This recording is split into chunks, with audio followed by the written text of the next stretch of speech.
Chers amis de l'Oise, bonjour. Ici l'Oise est de retour pour un 5e numéro. Après un été étouffant, déjà lointain, l'heure de la rentrée a sonné. Et je vous invite à un nouveau tour de l'Oise, un tour de découverte, de richesse et d'anecdotes. Nous irons d'abord vendanger à Gouvieux, puis commémorer à Anneville et Cauvigny. Ensuite, nous irons visiter et nous cultiver à Verneuil-en-Alatte et à Fontenay-Torcy, au Moulin de Clotin. Enfin, nous terminerons cet itinéraire heureux et buissonnier à Buchan pour prendre connaissance d'un city-stade pas comme les autres.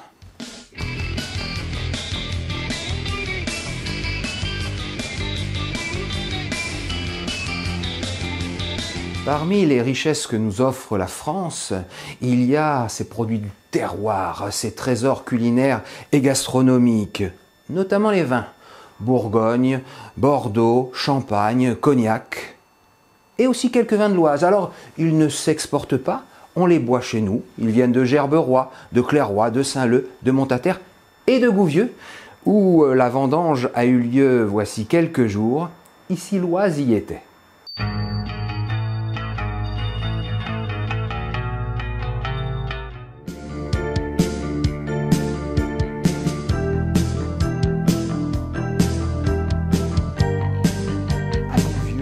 Depuis 20 ans maintenant, on a ce vignoble.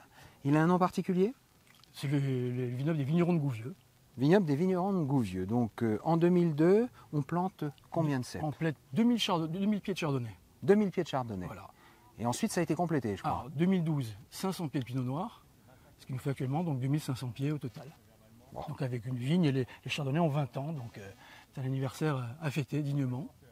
Et alors, vous êtes maintenant passé maître dans l'art de la méthode champenoise. Tout à fait. Alors, ce qu'on appelle méthode traditionnelle, dérivée de Dom Pérignon, qui permet la prise de mousse, donc dégagement de gaz carbonique dans la bouteille, qui permet d'avoir ces bulles si fines et si appréciées, en sachant que chez nous, on met 1 an pour faire le vin, on garde le vin 2 ans sur latte, donc on sort le vin au bout de 3 ans. Alors qu'au minimum en Champagne, il faut 18 mois, nous on le garde 3 ans, et ce qui donne cette finesse. Alors c'est une équipe de passionnés. Tout à fait.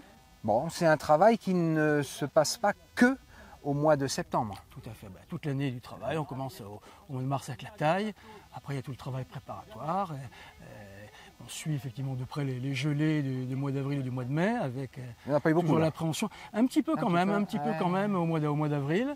Et puis après, les traitements pour éviter les maladies, en sachant qu'on est passé depuis 3 ans en biologique. Ouais. Donc on fait uniquement traitement soufre et cuivre. Donc on a arrêté tout traitement chimique entre guillemets. Et puis après, tous les feuillages, les cimages, etc. Et la vendange en verre, tout le travail jusqu'à la vendange donc, que nous avons débuté hier. Donc, combien de vignerons à peu près? Là, nous sommes 30. 30 passionnés. 30 passionnés. 30 passionnés. Et les vendanges ici vont durer 2 jours, 3 jours? Pour l'instant, on a prévu 4 jours. On a commencé hier.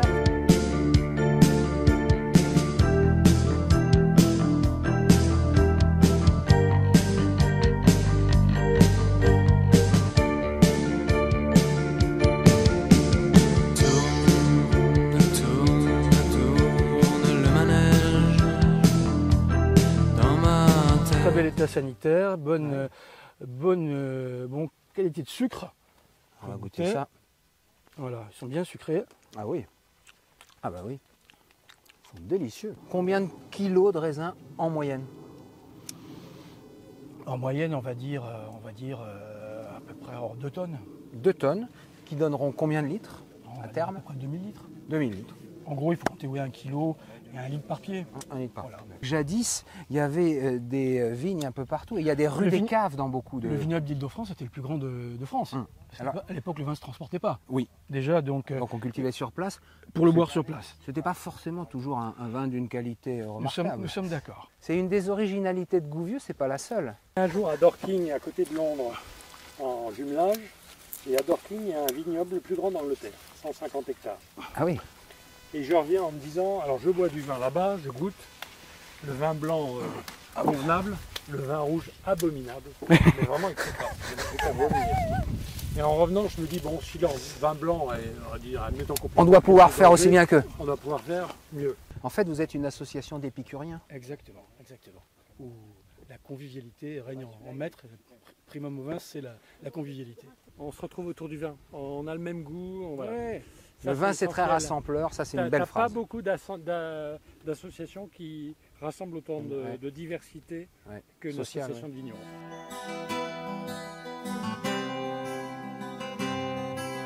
Donc, on a avant tout du raisin blanc, mais on a aussi du raisin noir.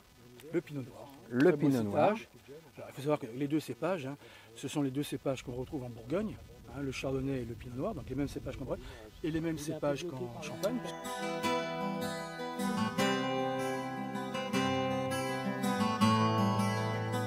Et ça, c'est ce que vous avez, entre guillemets, alors, vous avez dit, on l'a pressé hier. Et débourbé aujourd'hui, on est en train de le faire. Voilà le pressoir, avec un cycle de 2h30.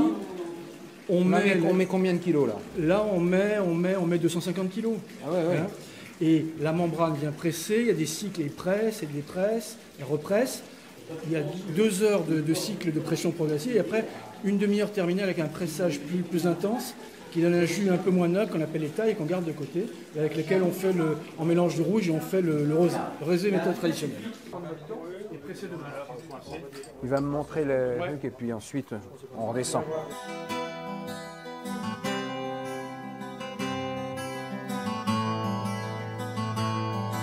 À la santé des vignerons de Gouvieux, de la municipalité. On ne peut pas acheter comme ça de la perle de Gouvieux. Non. Il faut, pour pouvoir le déguster, il faut soit faire partie des vignerons, soit participer aux agapes de Monsieur le maire et venir aux pots offerts par la mairie, aux vœux du maire, ou toutes les manifestations où le champagne est proposé. C'est un vin qui n'est pas commercialisé. Absolument pas. En août 1944, à la fin de la guerre, l'Oise a été libérée de l'occupation allemande. Ce fut un moment de joie. Mais avant la joie, il y a eu des drames, il y a eu des malheurs, il y a eu des massacres, des petits oradours sur glane. Notamment le 27 août, un jour maudit, où 2 communes ont été endeuillées, martyrisées. Anneville et Cauvigny. Chaque année, depuis le 27 août, on commémore ces événements dramatiques dans ces 2 villages.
On parle souvent, à juste titre, d'Oradour-sur-Glane, qui a profondément marqué notre histoire. Oradour-sur-Glane, c'est 642 morts. Mais malheureusement, dans l'Oise, il y a eu plein de petites oradours, dont Anneville. Et ce 27 août 1944, c'est une date noire dans l'histoire de l'Oise. Parce que 3 heures avant Anneville, à 10 km, il y a Cauvigny, où la même troupe allemande va exécuter 20 personnes. 8 résistants et 12 innocents, qui, comme chez vous, vont être alignés devant un mur, comme chez vous, vont être désignés par un soldat qui avait été capturé. Et il est essentiel de ne jamais oublier. Nous commémorons aujourd'hui une page sanglante de l'histoire de notre village durant la Seconde Guerre mondiale. Anneville en a particulièrement souffert en ce dimanche 27 août 1944. Ce 27 août 1944, un détachement allemand d'environ 60 hommes est arrivé sur la place d'Andeville. Sur la place, ensuite, furent rassemblées une quarantaine de personnes. Elles furent alignées devant le mur de l'église. 8 d'entre elles, furent exécutées, une par une, d'une balle dans la tête, sous les tilleuls de la place, par le déserteur allemand. Sur la place, le drame commence. Un mitrailleur SS est allongé sur la route. Les hommes ont été désignés par un prisonnier allemand qui avait eu la vie sauve lors d'une embuscade. Dans un climat de terreur absolue, les hommes sont dirigés vers ce mur qui faisait face à la chapelle. Ils sont froidement abattus en présence de leur famille et amis. Une commémoration, ce n'est pas une nostalgie, ça doit être à la fois un devoir et une leçon. Une leçon d'histoire pour effectivement que les précipices, les sentiers d'horreur qui ont pu être ceux parcourus par nos aïeux ne soient plus que des mauvais souvenirs et que la bête immonde dont tu as parlé et dont le ventre est malheureusement encore fécond ne se réveille pas. C'est la Seconde Guerre mondiale qui a tué le plus de civils. Les militaires savent qu'il y a logiquement des lois de la guerre, des lois d'honneur. Mais à Andeville, comme dans beaucoup d'autres endroits, c'est la loi du plus barbare qui a prévalu.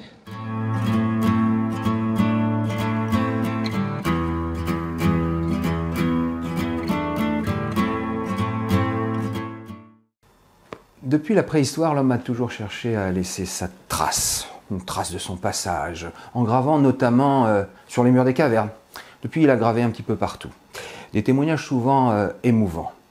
Il y a dans l'Oise, à Verneuil-en-Alate, un lieu tout à fait extraordinaire. Le musée de la mémoire des murs, qui conserve des moulages, des traces de milliers de graffitis à travers le monde.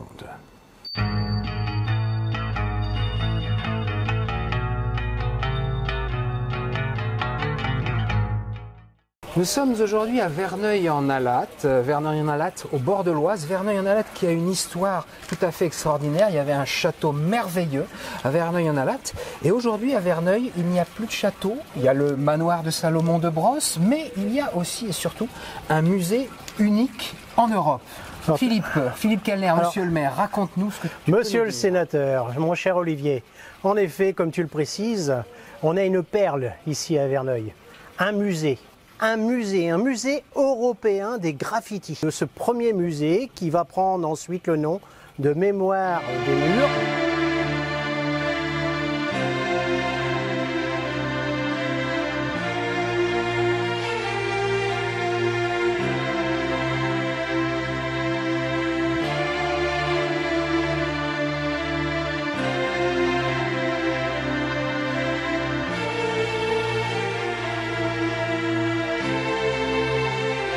Dernière chose importante, ce musée, il n'est pas n'importe où, il est dans l'ancienne école, dans le logement de fonction de...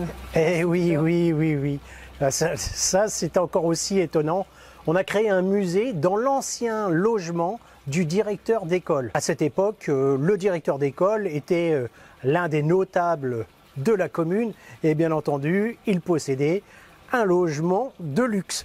Mais en fait, on couvre une période quasiment de 10 000 ans d'histoire.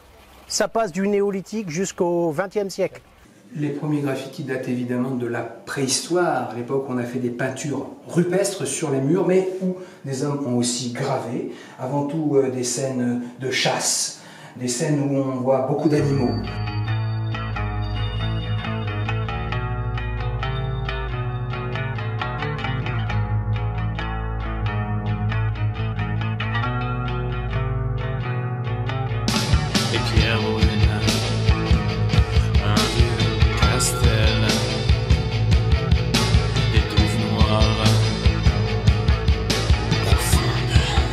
Alors on a beaucoup de graffitis qui viennent d'un peu partout en Europe, mais il y en a qui viennent de l'Oise et qu'on trouve sur certaines églises, par exemple l'église de Paillard, avec des graffitis très naïf, presque enfantin, on a une forme d'enfant. Là, on a l'église de Paillard qui est reproduite. Parmi les animaux souvent représentés sur les murs des églises, vous avez parfois des pans, comme ici à Saint-Val-et-Mélo, ou alors ici à Versigny, un coq et puis un autre oiseau. Voilà. Certains artistes étaient plus doués que d'autres. En matière animalière, j'hésite entre un lama et un cheval. C'était peut-être un troisième animal. Ça vient de Verderonne, du château de Verderonne. Un coq, cette fois-ci, venu de l'église de Creil. À Chanlieu, dans le Valois, on a de beaux exemples de poissons. Ici, là. À Saint-Val-et-Mélo, on a un superbe chien ici. On a aussi un oiseau ou un aigle, je ne sais pas, qui s'envole. Parmi les plus beaux coqs, Pont-Sainte-Maxence nous offre un modèle tout à fait unique. Grand Frénois et son cheval. La fleur de lys, symbole royal par excellence, se trouve très souvent sur les graffitis de murs d'église ou de châteaux. Ici, elle vient de Bury, dans le canton de Mouy. Elle date de 1726. Même s'ils ont disparu aujourd'hui, les moulins étaient omniprésents jadis. Moulins à eau, moulins à vent, comme par exemple ici à Crillon. Et on le retrouve dans l'église de Crillon. Une des plus belles salles du musée est consacrée à 14-18. Pourquoi ? Parce qu'entre 1914 et 1918, beaucoup de soldats ont été, pas seulement dans des tranchées, mais aussi dans des carrières, où ils ont eu le temps et la matière pour graver sur la pierre des choses tout à fait extraordinaires. Alors, ils gravent des dates, ils gravent des noms, ils gravent aussi des personnages auxquels ils tiennent, et ces hommes qui, pendant des mois, sont privés de leurs femmes, de leurs petites amies, ils sont en manque. Et donc, ils vont souvent graver des formes de jolies dames, des vallons de Vénus, comme ici, là ou là.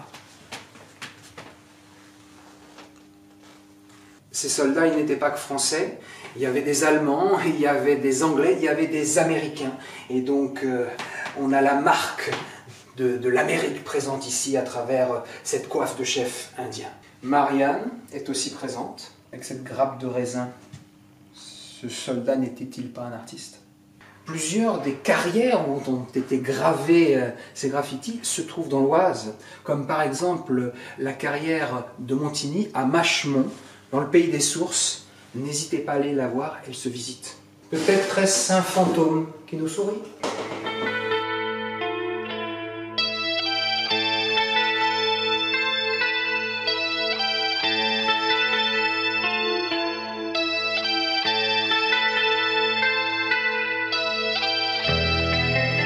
Salles sont aussi consacrées à ce qu'on appelle les graffitis marins, c'est-à-dire des graffitis représentant des bateaux qu'on a trouvés au bord de la Seine, au bord du Rhône, au bord de l'océan Atlantique.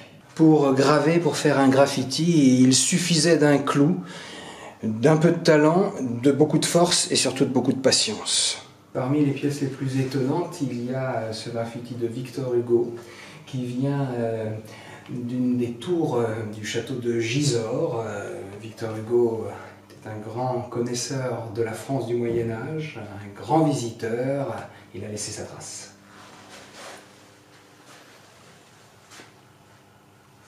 Nous sommes avec Mathieu, responsable du musée, et c'est une responsabilité qui te tient à cœur, Mathieu, parce que je crois qu'il y a un lien familial avec ce musée.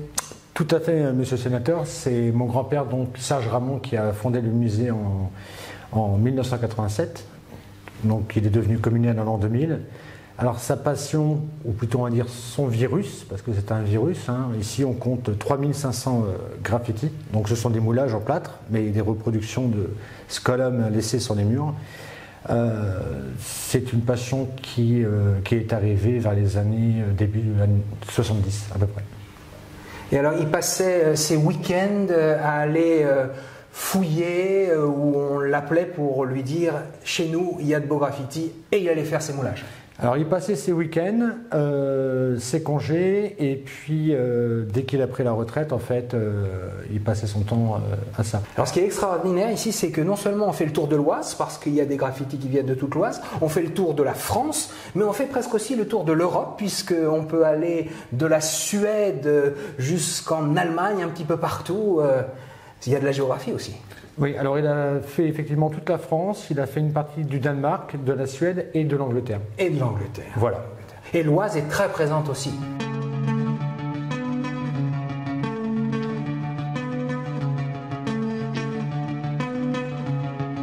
Et alors, c'est un endroit où la pédagogie est importante. Vous accueillez beaucoup de jeunes, de scolaires. On a créé un atelier de gravure sur pierre. Alors, pour apprendre à graver, nos apprentis graffeurs, ou graffiteurs plutôt, voilà ce qu'ils peuvent utiliser. Une plaque de Syporex, et puis un clou, 2 clous, et puis on peut gommer, et on peut créer, faire une œuvre d'art. L'Oise tire son nom d'une belle rivière. Mais ce n'est pas le seul cours d'eau qui traverse notre département. Il y a aussi le Thérin, à l'ouest du département. Ce terrain peu connu, qui arrose pourtant Beauvais.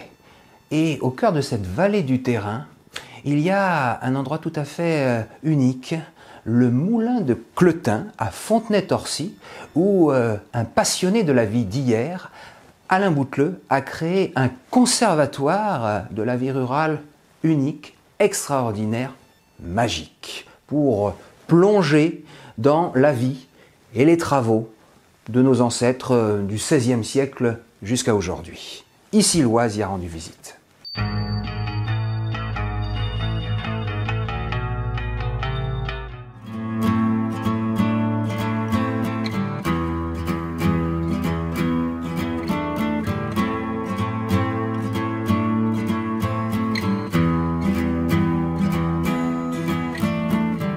C'est un trou de verdure où chante une rivière accrochant follement aux herbes des haillons d'argent. Quand je suis à Fontenay-Torcy chez mon ami Alain Bouteleux, j'ai envie de citer Arthur Rimbaud et le Dormeur du Val parce qu'on est dans un endroit tout à fait magique. On entend le bruit du Thérin, une belle rivière qui prend sa source à Grumesnil, à 10 km d'ici, qui va se jeter dans l'Oise à Montataire. C'est vraiment un endroit magnifique et merveilleux où la faune, la flore peut s'exprimer. Et je vois des choses exceptionnelles tous les jours. Alors ici, c'est le moulin de Clotin. Le moulin de Clotin, donc, qui est un petit peu décalé par rapport au cœur du village de Fontenay-Torcy. Tu as restauré un moulin. J'ai restauré non seulement un beau patrimoine, mais en plus je le fais vivre et j'avais promis à l'ancien propriétaire que je lui redonnerais beaucoup de vie. Et en créant mon petit musée, je crois que souvent on a des 200-300 visiteurs, des fois 500. Alain est maire de Fontenay-Torcy, ancien entrepreneur, passionné par la vie d'avant, passionné aussi par la faune et la flore. Et donc il a créé au moulin de Clotin un petit musée qu'on va aller visiter. C'est plus un conservatoire, quoi. Un conservatoire de la vie rurale. De tout ce qui se fait tout ce qui se faisait dans la vallée. La poterie à Saint-Sanson, la luneterie, qui était la vallée du Thérin était le berceau national de la luneterie au XVIIIe siècle. Tous les métiers oubliés aujourd'hui, comme charron, tonnelier, il y a aussi charpentier, ça reste d'actualité, le tailleur de pierre, maçon. Donc effectivement, on avait une ruralité industrielle ou plutôt manufacturière de petite échelle, mais on travaillait beaucoup ici. Il y avait un savoir-faire qu'on ne retrouve plus et à côté on est quand même ici c'est la boutonnière du Pays de Bray on appelle, et à Forges-les-Eaux on faisait beaucoup de faïence. À Aumale aussi, tu verras les belles collections qu'on a présentées. Et c'était un savoir-faire aussi qui est disparu, quoi, puisque maintenant il faut tout en grande quantité, quoi. Et c'est dommage, c'était de l'artisanat pur et simple. Manufacture, c'était fait à la main, avec des outils bien entendus. Voilà. Et on va voir tout ça. On va voir tout ça. Bon alors Alain, là il y a de la vannerie, mais c'est des belles barattes à beurre, mais ça j'avoue je ne connais pas cet engin là. Qu'est-ce que c'est que ça? Alors ça c'est pour pétrir le beurre quand on le sort de la baratte, parce qu'il a forcément des bulles d'air, et quand on laisse les bulles d'air, ça peut faire on appelle ça de la ronce. Donc de le pétrir, ça le colmatait, et en plus il le lavait en même temps. Donc mais c'est très très peu commun, parce que j'en ai vu que 2 dans toute ma vie. Nos ancêtres avaient une imagination formidable pour créer des outils, et alors là, j'avoue que je ne connais pas ces espèces de pelles, qu'est-ce que c'est que ça? Alors c'était utilisé par les charrons qui faisaient les charrettes et qui creusaient les moyeux des charrettes. Donc on a un modèle ici. Bon, là c'est sur une petite pompe à bras qui est vraiment un petit moyeu, mais on avait aussi des gros chariots où il y avait des moyeux. Donc on a une gamme de diamètre de plus en plus important suivant le modèle qu'on avait à faire, quoi. Oui, donc là c'est une pompe à bras qu'utilisaient les pompiers. Bien sûr, il ne fallait pas qu'il y ait des incendies comme aujourd'hui dans le sud parce qu'ils n'en seraient pas venus à bout. Alors là, mon cher Alain, on est dans la pièce qui est consacrée à la cuisine, à l'art de la table. Il y a des casseroles, il y a aussi des assiettes, des plats, tout ça qui viennent de Forges-les-Eaux, par exemple, du territoire en fait. Forges-les-Eaux, oui, c'est le pays de Brême et c'est à un quart d'heure d'ici, hein. C'est une belle station d'ailleurs thermale. Et il y avait aussi un savoir-faire. D'ailleurs, les décors sont très beaux. Alors, elles ont une particularité, on appelle ça des culs noirs. Des culs noirs. Ouais, ils ont... Jadis, on se rasait d'une certaine façon, on avait besoin d'un plat, et ça s'appelle? Un plat à barbe. Un plat à barbe, alors et on a une belle comment collection. on mettait le plat à barbe? On le mettait forcément sous le menton, et on se faisait tailler la barbe. Une cuillère à absinthe, on mettait le sucre, on faisait couler l'absinthe, et c'était la fée verte qui rendait peut-être un petit peu fou et qui donnait un peu de génie à certains poètes comme Verlaine.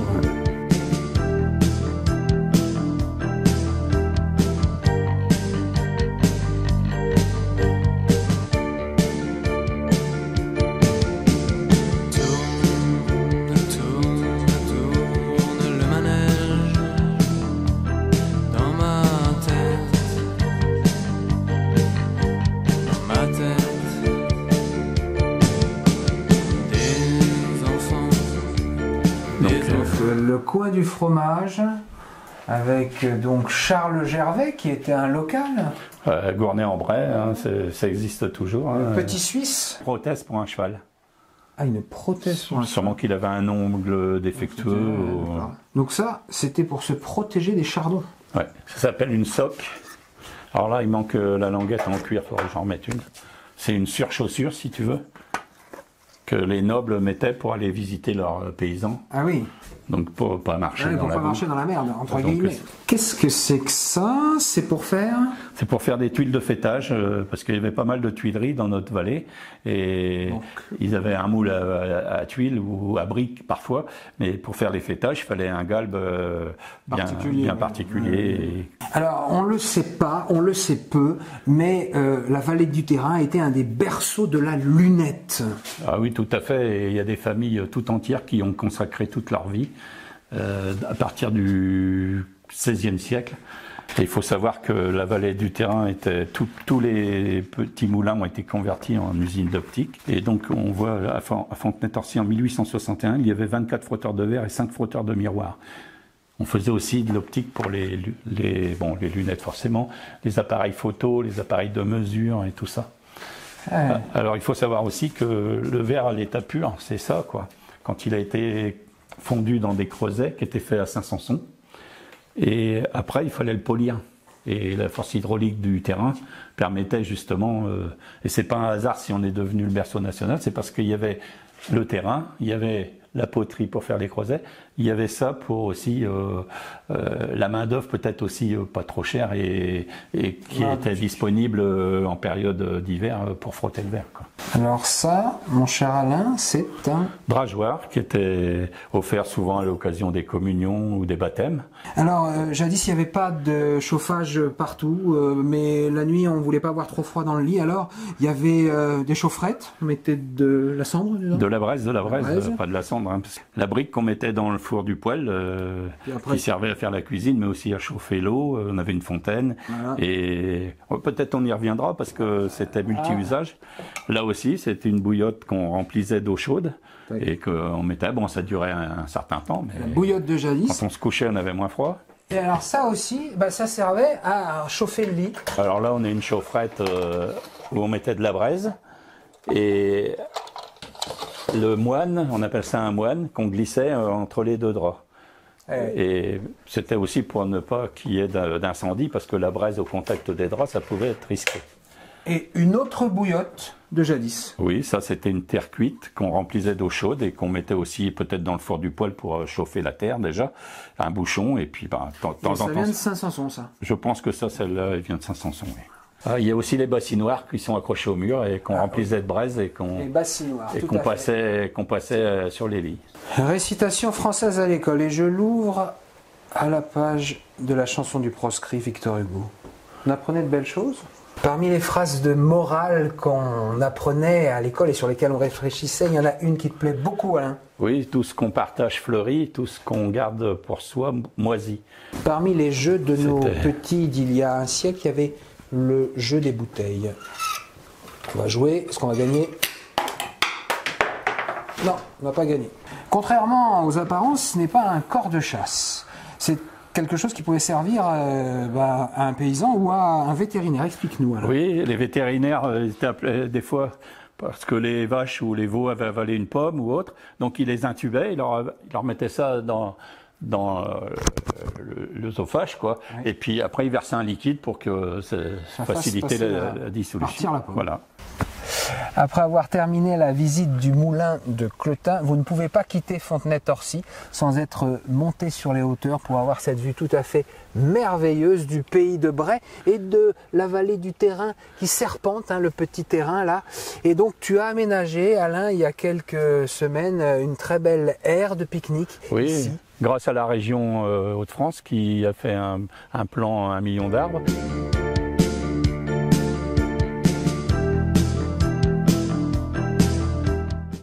Dans notre société moderne, un peu trop égoïste, on a tendance à plus trop se parler, se rencontrer. Alors, il faut créer des lieux de partage, de convivialité. Au cœur de nos communes et jusque dans les petits villages, il y a des city-stades où les plus jeunes et parfois des plus anciens se retrouvent. Ces city-stades sont souvent standardisés.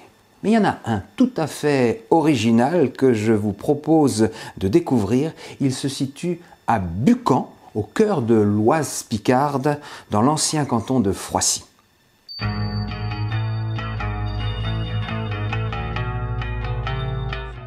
Aujourd'hui à Buchan, dans l'ancien canton de Froissy, Buchan, oui. À peu près 200 habitants. Et Buchan, c'est la commune où vous avez le plus beau city-stade de l'Oise. Dans l'Oise, il y a à peu près 200 city-stades, mais il n'y en a qu'un seul comme celui de Buchan. D'abord parce qu'il y a un cadre très particulier dans ce beau vallon. Oui, c'est le seul city-stade de l'Oise où vous avez non seulement un terrain de boules, un barbecue, et alors, coup du spectacle, une bibliothèque. Une bibliothèque.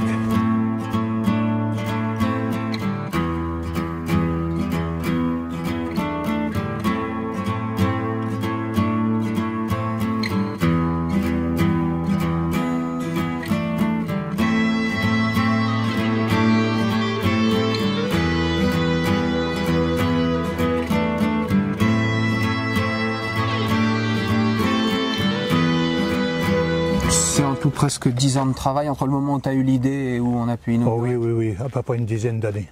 Tu as été aidé par le département, la région et l'État. Et l'État. Je crois que c'est Denis Pipe, notamment la région, qui a été... Et c'est grâce à lui qu'aujourd'hui on a notre city. Et je crois aussi qu'il y a une autre personnalité qui t'a un petit peu aidé pour le City Stade. Il nous regarde d'en haut. Ah. Olivier l'a toujours été... Et toi, Olivier Dassault. Oui, Olivier Dassault. Et toi, Olivier Paco, vous avez toujours été derrière moi. À chaque fois que je vous ai demandé un renseignement et comment je pouvais faire pour avoir ce fameux City, et moi, j'ai toujours aidé. Et d'ailleurs, c'est l'espace Olivier Dassault. Voilà. Je ne pouvais pas faire autrement que de lui donner son nom et puis avoir une reconnaissance de ce qu'il avait fait. Donc dans une petite commune, monsieur le maire, souvent, il met la main à la pâte et là, il a mis la main à la truelle. Tout le temps. Donc là, tu as fait... Voilà. À chaque fois qu'il y a un peu de maçonnerie ou un truc comme ça, on fait ça avec l'employé communal. C'est un bon patron, hein? Rien à remplir. Il est là, il donne un coup de main et tout. Bon, c'est parfait. On s'entend bien tous les deux. Et alors, donc, tu as fait aussi le barbecue, oui. Les couvertures en zinc voilà. Sur le pourtour du préau. La gouttière, tout ça, tout ce qui est zinguerie. Bon. Ça, c'est moi, puisque c'était mon métier. Et voilà, bah, écoute. Quand il y en a qui disent que les élus, ils sont là que pour l'indemnité... Non, pas du tout. Ils savent pas de quoi ils parlent. Non.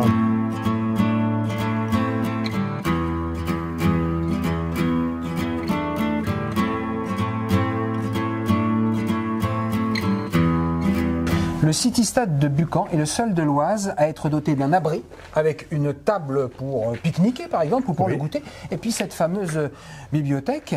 Alors, ce préau-abri en plus, il a été fabriqué par qui? Par le CAT, la remise au travail des handicapés de Beauvais. De Beauvais. Et c'est eux qui ont fabriqué la table et la bibliothèque. Voilà. Alors il faut quand même voir le barbecue. Ça c'est quand même le gros plus. Un des gros plus. Voilà. Ici on joue aux boules. Et il manque un frigo quoi là. Il manque un frigo. Petit barbecue. Bon, il n'est pas terminé là. Je vais le rhabiller en planche et puis remettre des portes pour mettre tous les grilles et puis les nécessaires pour là-dedans. Mais ça va se faire. Puis tu as fait aussi des petites plantations. Voilà. C'est sympa. Et là ben, dans chaque plantation là devant, eh ben, il y a des cassis, il y a des groseilles. Et les gens peuvent venir se servir. Voilà. Et il y a une dame qui est venue cueillir tous les groseilles. Et vous savez ce qu'elle a fait? Des confitures. Des confitures. Et elle les a données pour les handicapés quand elle fait le truc pour les handicapés. Cette petite pierraille, tu veux la fleurir encore plus? La fleurir encore plus. Et je voudrais que vraiment il y ait une panache de fleurs de toutes les couleurs là-dessus. L'entrée du City-Stade est sécurisée. Oui. Vous avez mis en place donc un système de badge, c'est ça? Voilà. Une ouverture à carte. Une ouverture à carte. Tous les enfants du village auront leur carte. Et ils seront répertoriés sur un cahier. Et il n'y a que les enfants du village. Que les enfants du village. Ils peuvent venir avec des petits copains, mais voilà. Ils seront responsables. Ils seront responsables de leur... Donc tout le village aura sa carte. Toutes les familles auront une carte. Alors à Buchan, on n'a pas de pétrole, mais on a des idées, et beaucoup d'idées.